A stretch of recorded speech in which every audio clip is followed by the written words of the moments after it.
I talk to so many new and aspiring social workers whose biggest concern is whether or not their degree will be able to sustain them. And that is a legitimate concern. You don't want to know that you are spending your time, your energy, and your valuable dollars to pursue a career that's not going to be able to support your well-being and your mental health. Now, it's important to me that as a social worker, you know that your options are unlimited. And so in this video, I'm going to be highlighting social worker turned Hollywood superstar Karamo Brown and his tips for becoming successful and leveraging your skills as well. Do you want to hear how? Click that like button. Here we go.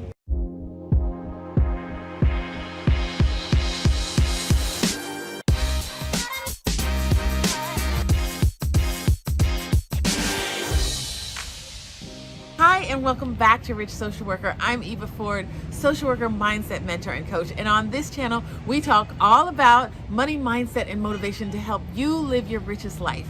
Welcome if it's your first time here. Welcome back if you're returning. I hope you're subscribed and that you turn on that notification bell so that you know every time I upload a new video, which is every week. Now, one of my favorite shows that I binge watch every time a new season comes out is Queer Eye. Now, if you've never seen the show Queer Eye, then as soon as this video is over, you're going to want to go to Netflix with a new box of Kleenex and binge watch every episode. It is that good, and it'll probably make you cry precisely because of one of the show's main characters, Karamo Brown. Now, Karamo is a trained social worker, and when I found this out after binge watching every season, it made so much sense to me because it's clear that he's drawing on his social work knowledge and values and skills in order to help coach and support the characters on the show to have these life transformations. And you'll see when you watch the show yourself. But there are some lessons that I've been able to glean from Karamo, not just from Queer Eye, but I was so intrigued when I found out that he was a trained social worker that I did some research on my own. And one of the interviews that he's done, he talked about his transition from social work into Hollywood and media. And he tells a story of how his son came home to him at one point and said, "Dad, are you really living your dream?" And he had to be honest and say, "No, son, I'm not."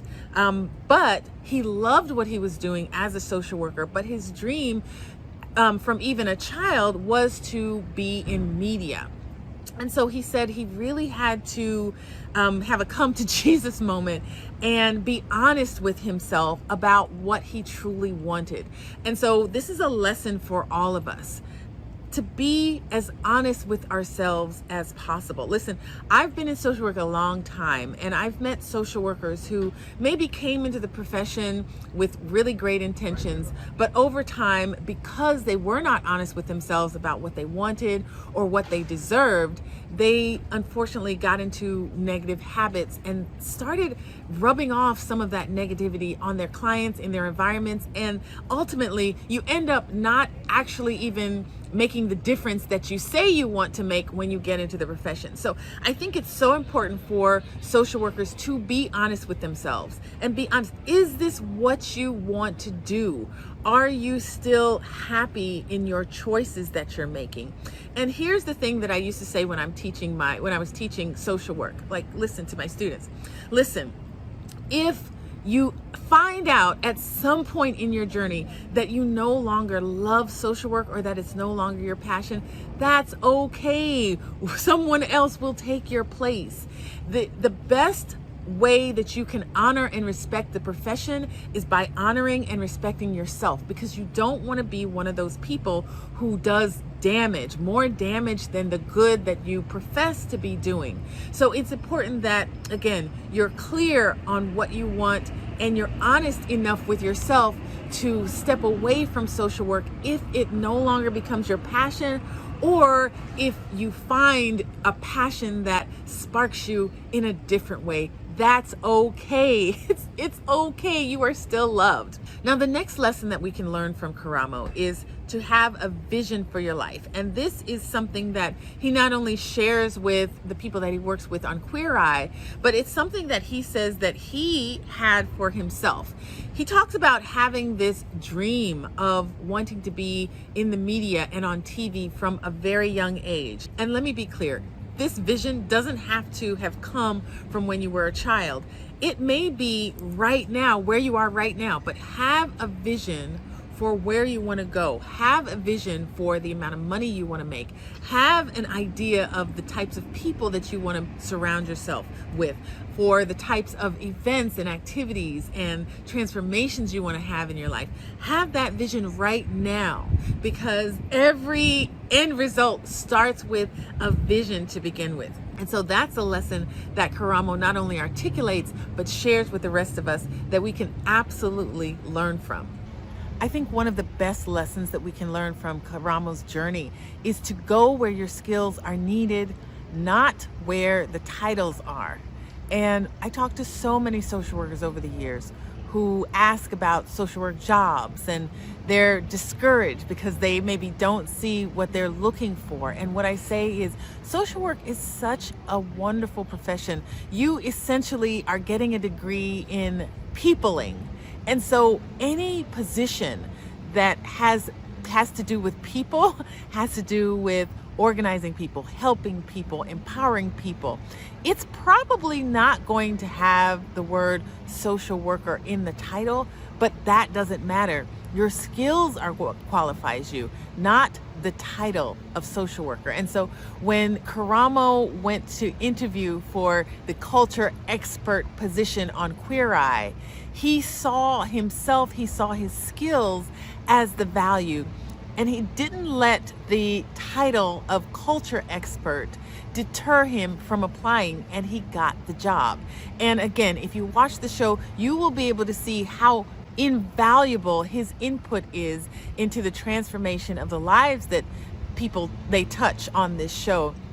And it's because he wasn't limited by the title social worker, but he was able to recognize the value in his skills and put himself in a place where that value was so needed. And you can do the same thing too. Now, one of the things that Karamo has been able to do really well is to create his own brand. And the benefit about creating your own brand is that it elevates you from now being someone who is looking for roles or jobs or positions to now people coming to you and offering to pay you what you want. And so he's been able to do that really well. He has his own podcast. He's written a book about himself and his journey.